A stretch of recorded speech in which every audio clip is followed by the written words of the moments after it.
ఎదురొస్తావమ్మా?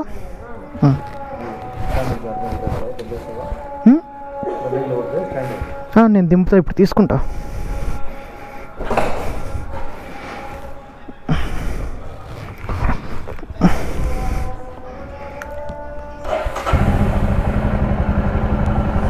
Okay నాన్న, bye నాన్న.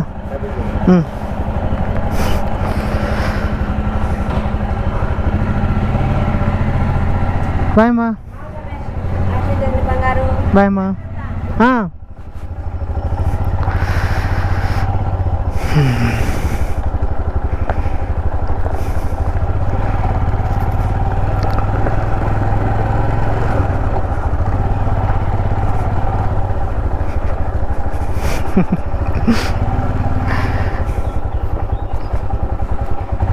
పొద్దున్నే నా కోసం లేచి మా అమ్మ 2ంటికి పూజ చేసి నాకు కూడా బొట్టు పెట్టి నన్ను లేపింది 3ంటికి కరెక్ట్గా. మేము స్టార్ట్ అయ్యేసరికి 4:54 అవుతుంది.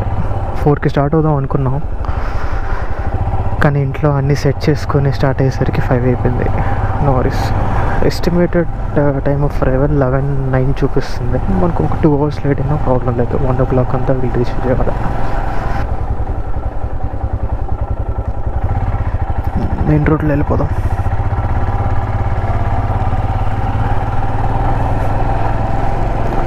వెనకాల 2 బ్యాగ్స్ సెట్ అయిపోయాయి, ముందు 2 bags, gloves, shoes, jacket, purse, wallet, cards, cash.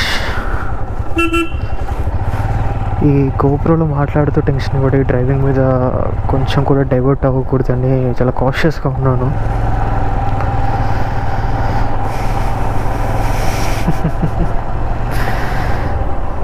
మొత్తానికి ఉద్యోగం మానేసి 2 months ఆల్ ఇండియా బైక్ ట్రిప్కి రెడీ అయిపోయాను. Very fortunate to be able to do this financially as well as mentally. Very grateful to have this supportive parents.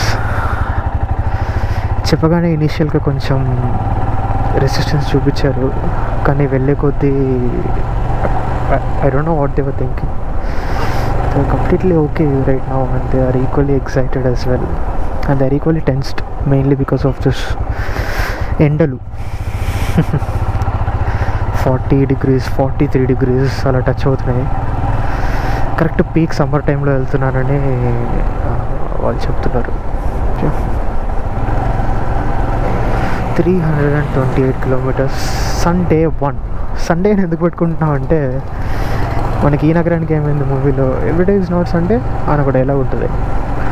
So basically మనం ఏం చేస్తామంటే, software employees అందరం weekend అంతా వీక్ డే మొత్తం work చేసి weekend కోసం వెయిట్ చేస్తాం అన్నమాట. టిపికలీ సండే వీకెండ్ అంటాం, let's call it Sunday. So Sunday కోసం వెయిట్ చేస్తాం మన లైఫ్ అంతా. ఎవ్రీ వీక్, ఎవ్రీ ఇయర్ మనం జాబ్ చేంజ్ అవుతుంటాం, అన్నీ మారుతుంటాయి, but our wait for Sundays will never be over. So మన లైఫ్ అంతా సండేస్ కోసం వెయిట్ చేస్తూనే గడిపేయాలా అనే concept. So what if every day is Sunday? So present మనమైతే జాబ్ మానేసాం, మనకి ఎవ్రీడే సండేనే. మనకి ఒక కంటిన్యూస్గా ఇన్కమ్ సోర్స్ తెచ్చిపెట్టే జాబ్ లేనప్పుడు what will you do? Considering the situation that you have a job, I mean you have enough money to survive, what will you do? ఏం చేస్తావు? నీ టైం గడవడానికి నువ్వు ఏం చేస్తావు? I think that is what defines you more. First లాగ్లోనే philosophy వచ్చేస్తుంది అంట. ఉద్యోగం మానేసి ట్రావెలింగ్ స్టార్ట్ చేసిన ప్రతి ఒక్కరు ఫిలాసఫీ మాట్లాడేస్తారు అన్నట్టుగా. Anyway, so yeah, the concept is, what if every day is Sunday? What will you do? I choose to travel all over India with my bike, which I've been planning to do for almost 4 years now. Ticket అవుతుంది. కోవిడ్లో ఇంట్లోనే కంప్లీట్గా లాక్డౌన్లో ఉన్నప్పుడు I found 3 YouTube content creators, moto vloggers, who were so good. I should say they inspired me the most. చాలా నచ్చింది. why shouldn't we also do something like this అని bike తీసుకోవడం జరిగింది. It's been almost more than 2 years ఈ bike తీసుకొని. Did a lot of touring on this bike. కానీ ఎప్పుడు record అయితే చేయలేదు, ఇప్పుడు తట్టలేదు. One GoPro is expensive and second it requires lot of time and attention to create content. కానీ ఇంత పెద్ద ట్రిప్ చేస్తాను లైఫ్లో, it's not just trip, like ఇది ఒక ట్రిప్ మాత్రమే కాదు. నేను చేస్తున్న జాబ్ వదిలేసి amidst all this recession and all, somehow I choose this. ఒక 3 months కూడా నా లైఫ్లో నేను జాబ్ వదిలేసేంత ధైర్యం కూడా చేయలేనా. It poked me very much. Here we are, job వదిలేసి ఆల్ ఇండియా బైక్ ట్రిప్కి స్టార్ట్ అయిపోయి, అండ్ టుడే is Sunday 1.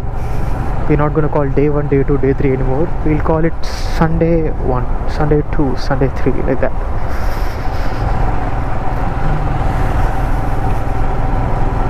విజయవాడలో సాగర్ ఉన్నాడు. He'll be joining with us. So basically Vijayawada is our hand. అక్కడికి వెళ్ళిన తర్వాత వాడికి ఇంకా కొన్ని సెటప్స్ చేయించాలి. ఆడి బైక్ ఇంకా ప్రాపర్గా రెడీ అవ్వలేదు. దానికి it will be taking 2 days I guess. ఇంకా కొన్ని పార్ట్స్ కూడా డెలివర్ అవ్వాలి ఆడికి. So probably by Monday will start from Vijayawada. I just close my visor. Yeah, probably from on Monday we'll start our journey from Vijayawada. ఇప్పుడు మంచి road అంటే మంచి time లాగా ఉంది. సో ఇందులోకి ఫుల్ ట్యాంక్ చేయించాను. 9 liters 10 liters పడుతుంది. Nallamala forest. Welcome to Nallamala forest. నేనుంటున్న ప్లేస్ నంద్యాల, నేను ముందున్న ప్లేస్ వెలుగోడు కూడా it is very near to Nallamala forest అనమాట. సో ఇప్పుడు నంద్యాల నుంచి మనం గిద్దలూరు వెళ్తున్న రూట్లో ఇదంతా we have to go through this Nallamala forest. ఈ ఘాట్ ఏరియా ఎంతవరకు ఉంటుందో నాకు ఎగ్జాక్ట్గా ఐడియా లేదు. But anyway we are good. మనం ఫుల్గా ఫ్యూయల్ కూడా స్టాకప్ చేసుకున్నాం. So we should not be having any issues.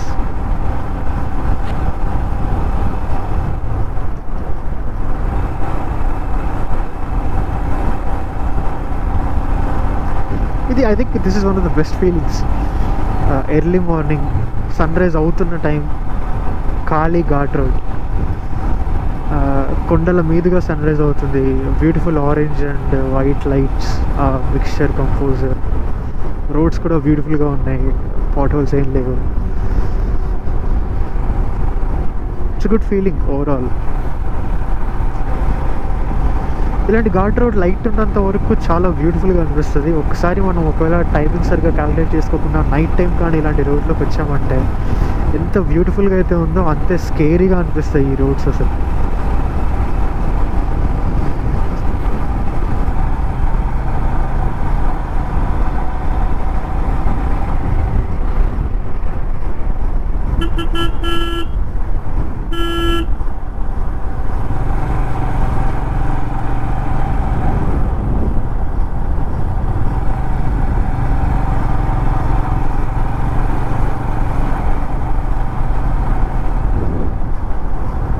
ఇంత మంచి రోడ్స్ సీనరీ ఉన్నప్పుడు మాట్లాడి ఆ వ్యూని పాడు చేయడం ఎందుకని. I'm not talking anything because the roads are really good. The location and the climate is also really good. I don't want to spoil all this things, so I'm just being quiet.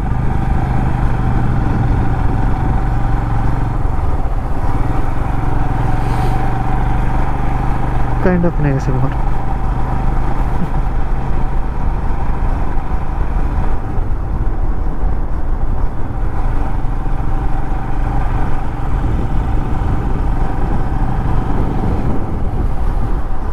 ఇది ఒకప్పుడు railway bridge అనుకుంటా.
కొద్దిగా early morning కాబట్టి bike and lorries కొంచెం lorries and buses కొంచెం ఫాస్ట్గా వస్తున్నారు. మనం కాషియస్గా ప్రతి కార్నర్ దగ్గర ఎక్కడైతే మనకు బ్లాక్ స్పాట్స్ ఉన్నాయో అక్కడ అంతా హార్న్ కొట్టుకుంటూ స్లోగా వెళ్ళడం చాలా బెటర్. చూడండి ఇంకొక హెయిర్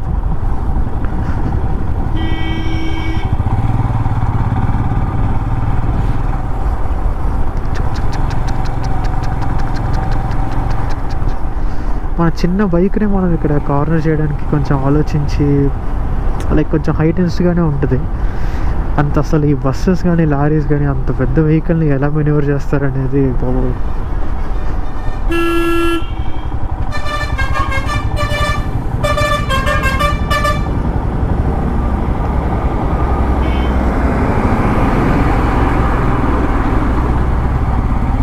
చాలా చిన్న రోడ్. చెప్పారు ఎలక్షన్ టైం కదా, ప్రతి వెహికల్ని చెక్ చేస్తున్నారు. వాళ్ళు ఆపే ముందు నాకు రికార్డ్ చేసే ఛాన్స్ ఉంటుంది, కానీ ఎందుకో వాళ్ళ ఫేసెస్ అవన్నీ చూపించడం అని చెప్పి నేను రికార్డ్ చేయలేదు. అడిగారనమాట, ఎక్కడికి వెళ్తున్నావు, నీ ప్రాపర్ ఏంటి, ఎన్ని రోజులు పడుతుంది, మొత్తం అంతా ఎంక్వైరీ చేసుకున్నారు. చెకింగ్ అయితే ఏం చేయలేదు, లైసెన్స్ కూడా అడగలేదు. కాకపోతే ఎంతమంది వెళ్తున్నారు ఏంటి, సెటప్ అంతా సెట్ చేసుకోవడానికి నీకు ఎంత టైం పడుతుంది రోజు, ఇలాంటి డీటెయిల్స్ అన్నీ అడిగారు. జాగ్రత్తగా వెళ్ళరమ్మని చెప్పారు. So felt good. దాంతోపాటు ఇంకొకటి ఏంటంటే, నేను స్టార్ట్ అయినప్పటి నుంచి, నంద్యాల స్టార్ట్ అయినప్పటి నుంచి ఇప్పటిదాకా దాదాపు ఒక 170 కిలోమీటర్స్ దాకా వచ్చింటాను నాకు తెలిసి. ఒక్క పెట్రోల్ బంక్లో కూడా ఫ్రీ ఎయిర్ లేదు, ఎయిర్ అయితే లేదు. 20-25 పెట్రోల్ బంక్స్, ప్రతి పెట్రోల్ బంక్లో ఆపి చూసుకుంటూ వెళ్ళాను. ఒక్క పెట్రోల్ బంక్లో కూడా నాకు ఎయిర్ అవైలబుల్గా లేదు. ఎయిర్ వాళ్ళు ఆన్ చేయలేదు, లేదా అసలు ఎప్పటి నుంచో వాడకుండా తుప్పు పట్టిపోయి ఉన్న మిషన్స్ ఉన్నాయి అక్కడ. ఫ్రీ ఎయిర్ అది కేవలం ఫ్రీగా ఇస్తున్నారు కాబట్టి దాని అవైలబిలిటీ గురించి అసలు పట్టించుకోరు అనుకుంటా. నాకు తెలిసినంత వరకు ఏ పెట్రోల్ బంక్ అయితే వాళ్ళు, లైక్ ఇండియన్ ఆయిల్ అయితే ఇండియన్ ఆయిల్, హెచ్పి అయితే హెచ్పి, ఈ ఫ్రీ ఎయిర్ని మెయింటైన్ చేసుకోవడానికి వాళ్ళు మనీ ఇస్తారు నాకు తెలిసి. దాన్ని కూడా వాళ్ళు అసలు కంప్లీట్గా యూటిలైజ్ చేసుకోకుండా లేదా తినేస్తూ ఇప్పటి వరకు 25 పెట్రోల్ బంక్స్ తిరిగాను, ఒక్క పెట్రోల్ బంక్లో కూడా ఎయిర్ లేదు. 90% ఆఫ్ ద బంక్స్ నాకు తెలిసి అసలు ఎయిరే వాడరు, ఎందుకంటే అది తెలిసిపోతుంది దాన్ని చూస్తేనే. అది కంప్లీట్గా తుప్పు పట్టేసి అలాంటి సిచ్యువేషన్స్లో ఉన్నాయి. విజయవాడ 139 కిలోమీటర్స్ అంట, మనకు మ్యాప్లో అయితే 2 hours 42 minutes చూపిస్తుంది. Welcome back topic. అది ఆ మిషన్ కూడా, ఆ ఎయిర్ పంప్ చేసే సిస్టమ్ కూడా వెంటనే ఆన్ చేస్తే ఎయిర్ కొట్టేసుకోవడానికి అవ్వదు అనుకుంటా. లైక్ అట్లీస్ట్ ఒక ½ hour అలా వెయిట్ చేయాలి. మేబీ ఎర్లీ మార్నింగ్ కాబట్టి ఎయిర్ ఉండకపోవచ్చు అని నేను అనుకుంటున్నా. కానీ నాకు తమిళనాడులో కానీ, కర్ణాటక కానీ, కేరళ కానీ ఎప్పుడు బైక్ ట్రిప్ వెళ్ళినా ఇలాంటి సిచ్యువేషన్ ఎదురవ్వలేదు. మహా అయితే ఒక 1-2 బంక్స్లో ఎయిర్ ఉండదు అంతే. మనకు 3rd బంక్కి వెళ్ళేసరికి మ్యాక్సిమం మనకి ఎయిర్ దొరికేస్తుంది. వీళ్ళు రోడ్ అంతా నీదే, వీళ్ళు నీ అమ్మ సాగు నా పడ.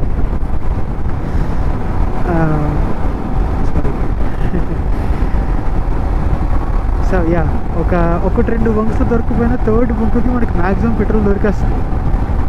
కానీ ఇప్పుడు లిటరలీ 25 బంక్స్ అయింది, నాకు ఎయిర్ దొరకట్లేదు. ఫ్రంట్ టైర్ నాకు తెలిసి ఎయిర్ తక్కువ ఉండడం వల్ల కొంచెం లైట్గా వావుల్ అవుతుంది, కానీ ఎయిర్ మాత్రం దొరకట్లేదు. నాకు తెలిసి విజయవాడకి వెళ్ళేది దొరకదు కదా, విజయవాడలో కూడా దొరకపోవచ్చు.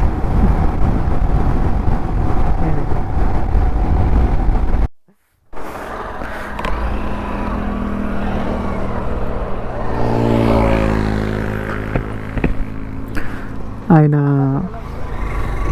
ఏంటి, థ్యాంక్ యూ అండి, థ్యాంక్ యూ. ఆయన అటు పక్క వెళ్తున్నా. ఆయన సేమ్ ఇదే బండి అండి.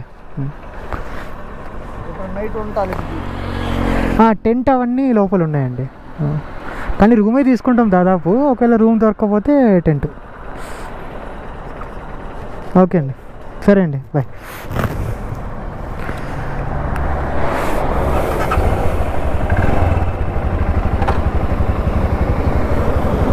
సరే అండి.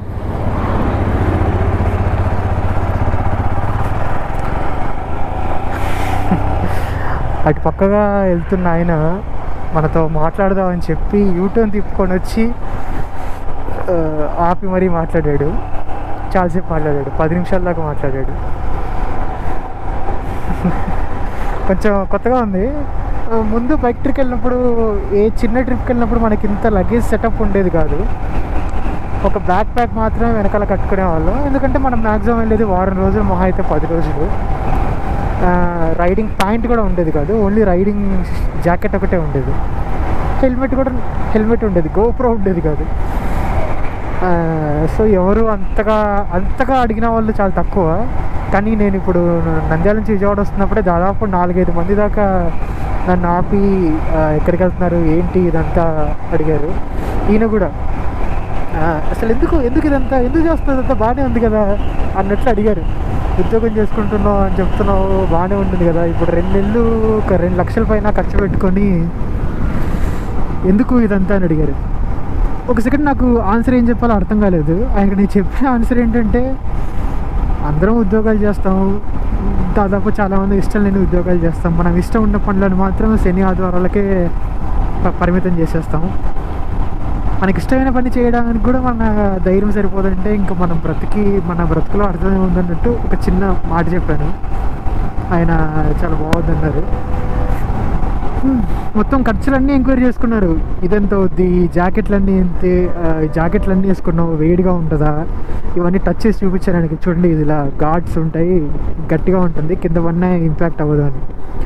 చాలా హ్యాపీ ఫీల్ అయ్యారు. ఆయన ముందు కూడా ఇలాంటి బండ్లు వెళ్ళడం చూశారంట, కానీ ఎవరితోనూ ఇలా ఆపి మాట్లాడే అవకాశం కుదరలేదన్నారు. టిఫిన్ చేసామని అడిగారు, చేశాను అన్నాడు. లేదు, ఒకసారి మా ఇంటికి వచ్చి టిఫిన్ చేయమని అడిగారు ఆయన. లేదు, చేసేసానని చెప్పేశాను. కొన్నిసార్లు ఇలా అప్పుడప్పుడు ఈ ఎండ వల్ల కొంచెం లో ఆన్ ఎనర్జీ ఉన్నప్పుడు, డ్రైవ్ చేస్తున్నప్పుడు ఇలా ఎవరిని వచ్చి మాట్లాడితే ఒక చిన్నపాటి మోటివేషన్తో మళ్ళీ ఫ్రెష్గా స్టార్ట్ అయినట్టు ఉంటుంది మైండ్.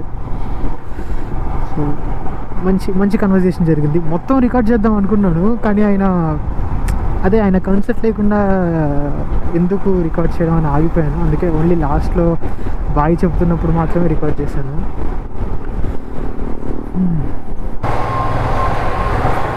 ట్రంక్ పెట్టదు. విజయవాడ RB1, రామన్ భవన్, శ్రీ చైతన్య నారాయణ హాస్టల్స్ దగ్గరికి వెళ్తున్నాము లోడ్కి. 2016లో నేను ఇక్కడ ఇంటర్ జాయిన్ అయినప్పుడు ఇలాంటి ట్రంక్ పెట్టెలోనే నా బట్టలు, పుస్తకాలు అన్నీ పెట్టుకునేవాడిని. 2 ఏళ్ళు దాన్ని అక్కడే వాడేసి ఇంకక్కడే పడేసి వచ్చాము అనమాట. ప్రాబబ్లీ నిజంగానే ఇది నా కాలేజెస్ ఉన్న ఏరియాకే వెళ్తుండొచ్చు మోస్ట్లీ. ఎందుకంటే ఇంక ఈ రోజుల్లో ట్రంక్ పెట్టెలు వాడేది నాకు తెలిసి అక్కడ తప్ప ఇంకెక్కడ వాడుతుంటారు.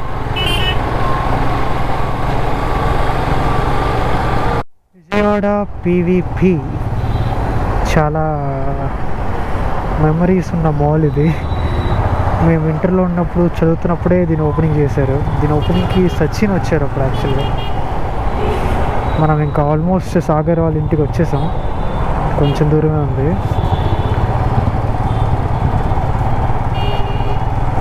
ఒక